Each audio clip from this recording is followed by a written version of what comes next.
Hey, what's up? We're back. A little quick talk. We're going to build on the discussion on why I don't do the stick deceleration type of drills.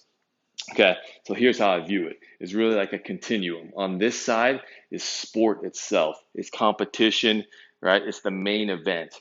Over here are the technical elements, okay? And in between is this gray area. Over on this side, I'm working on very specific like buckets of attractors, what I think transfer to the sport.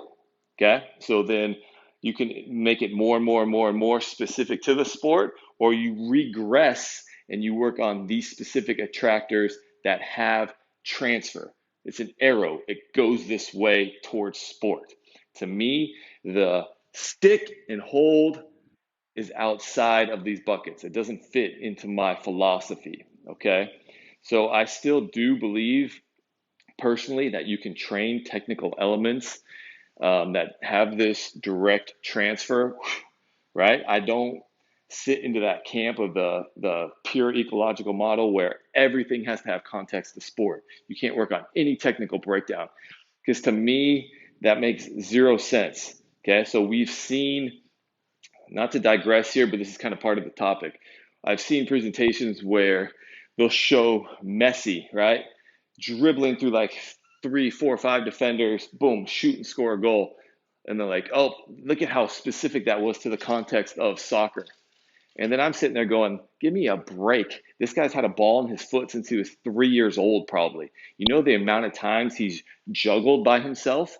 Zero context to soccer. There's no opponents, there's no spatial awareness, there's no formation, there's no technical elements. It's way over here. How many times has he kicked the ball against the wall? How many times has he done like cone drills with a ball at his feet? All of that shit transferred to the sport. Don't tell me it didn't, right? Don't tell me that the guys that run a 4-3 have zero transfer to their sport. Of course, it still transfers, but then we have to fill in the gaps. Okay, so that's our job as coaches to fill in gaps. Okay, to get closer, to manipulate constraints, to make it closer to the sport. That's our job. That's how we get paid. But sometimes you got to go back and work on the technical elements over here. And just for me, a technical element on the COD, change of direction, is not stopping and stick. Now, I do like to bucket things on change of direction just real quick here. This will take 15 seconds.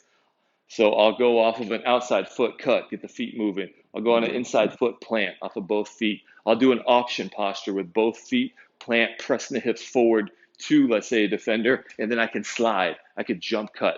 Those are all in my buckets of COD. So those are things in terms of elements that I do work for change of direction, but it's all a flow.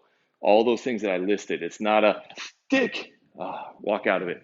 No, it could be an outside stick to a go. It could be more of a boom, inside shoulder, dip and go. It could be a 2-foot plant, drop back, slide through, jump cut. That's how I work change of direction. That's a technical element. Then I integrate it more representing the sport itself. That's my job. I got to find drills that get it closer and closer and closer and closer to the sport. Okay, so just make sure we all are on the same page there.